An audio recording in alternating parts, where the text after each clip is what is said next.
રાજા મહારાજાઓ પર રાહુલ ગાંધીએ કરેલા નિવેદન બાદ રાજકારણ પૂરજોશમાં છે। ગુજરાતમાં ક્ષત્રિય આંદોલનની વચ્ચે રાહુલ ગાંધીએ પણ નવો વિવાદ છેડ્યો છે। ત્યારે ક્ષત્રિય આંદોલનમાં સક્રિય રહેલા એવા પદ્મિનીબા વાળાએ રાહુલ ગાંધીના નિવેદન અંગે આકરી ટીકા કરી છે।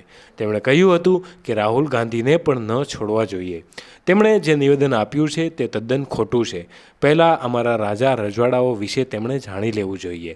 સાંભળો શું કહ્યું પદ્મિનીબા વાળાએ। ગાંધીજીએ જે અત્યારે નિવેદન આપ્યું છે તો એ એમનું નિવેદન પાછું ખેંચે અને ક્ષત્રિય સમાજની માફી માંગે।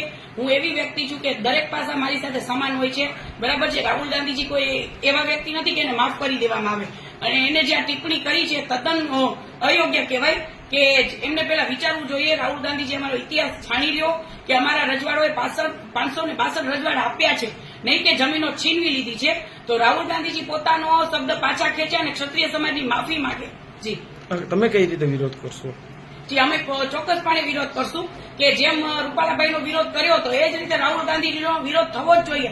એ ક્ષત્રિય સમાજને વિચારવાનું છે કે ક્ષત્રિય સમાજ જો આ નહીં કરે તો આજે ક્ષત્રિય સમાજ એક રમત જેવો થઈ ગયો છે ને આ રમત જેવો કરનારા અમારા જયચંદો છે કે જે આખું રાજકારણ ક્ષત્રિય સમાજમાં લઈ આવ્યા। અત્યારે એવું થઈ રહ્યું છે, જો આ બધું ક્યાંનું ક્યાં પહોંચ્યું। જો સ્વાભિમાનની લડત એક સામાજિક રાખી હોત તો આ બધું ન થાત।